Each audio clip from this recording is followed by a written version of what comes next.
One of it is to strengthen the voice of the president, and that is ask everybody to go back to the land. And we are encouraging that through our own youths.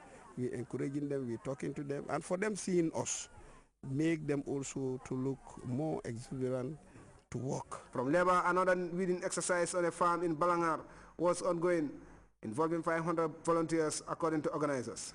The 10-hectare farm given to the president by Governor Gani Toure is entering its 5th year of cultivation, a testimony of the people's support and love for him. According to the governor, this is just one of dozens of farms cultivated for President Jammeh across the Central River region. And we have started registering, and maybe by next week we will know exactly, because we have started visiting the farms, and so far we have almost in the north almost about 27 farms so far that we have visited. But still now there are other farms that we have not visited. So we want, before we compile our, before we say anything, we visit all the farms and see their state and know their sizes, so that we publish it, so that everybody will get its copy. Governor Toure expressed satisfaction with this year's rainy season, predicting a better harvest than last year's. Well, this year's season is very promising. It's very, very, very, as you even you see last night, we had very, very heavy downpour of rain. That shows at least what we are expecting. And if good season, you always know it from that. It rains in the night and daytime. You have sunlight with a lot of heat. Then anything you eat, it will die. And at the same time, your protein also they need the light. They need sunlight. So everything is promising. We just pray to God that at least if it continues like this, if we continue like this for some time, we will definitely have a very good season. Chief of Lower Salom, Ali Gay Toure, said these people were inspired by President Jammeh's personal commitment to agriculture, which has seen him transform his home village into a year-round farming enterprise. He therefore called on Gambians to emulate their president.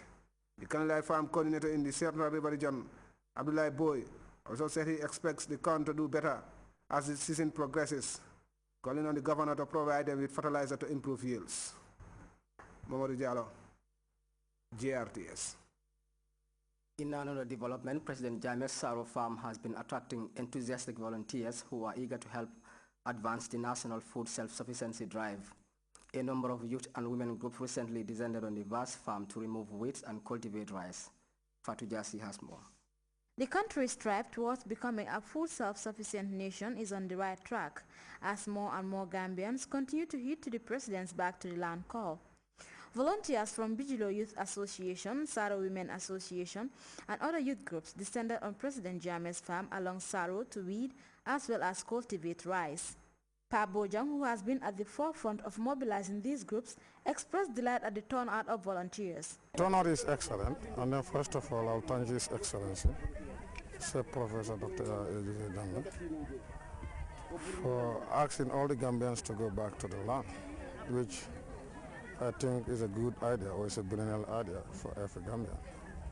Because if you look at what we are doing today, it's part of health. Everybody is sweating, everybody is busy. Aside from engaging in granite production during the dry season, these women, according to Usei Jala, use their leisure time to help in the president's farm, as a way of saying thank you for the assistance he has been rendering to the women. Several other speakers thanked President Jammeh for revitalizing the culture of farming, which without his intervention would have been dormant. For GRTS News, I am Fatou Jassi. We'll be back with stories from outside the Gambia after this break.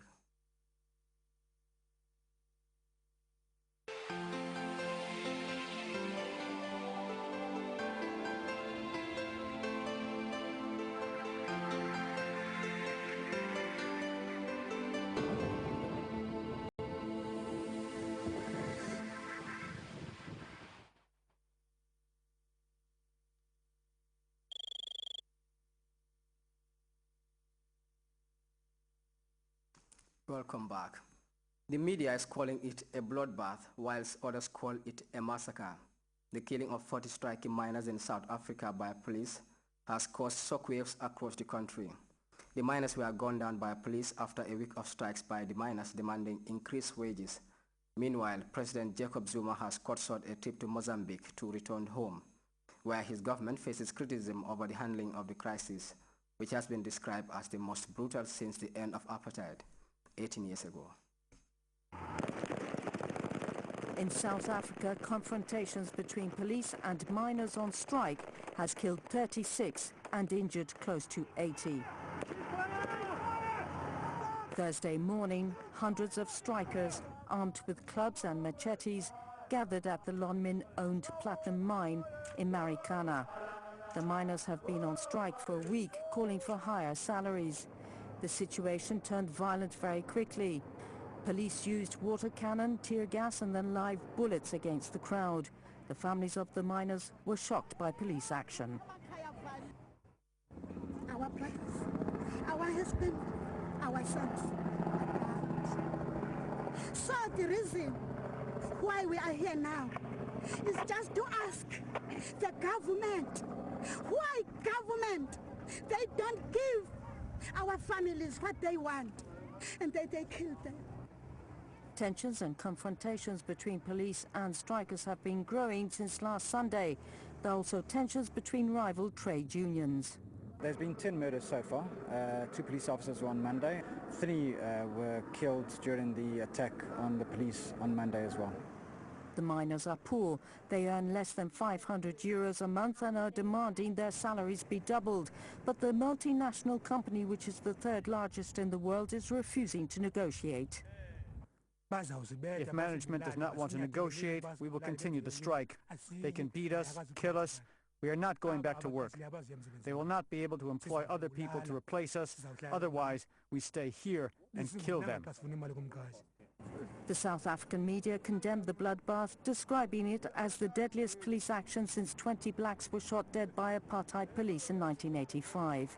President Zuma has cut short a regional summit to rush to the scene of the police violence.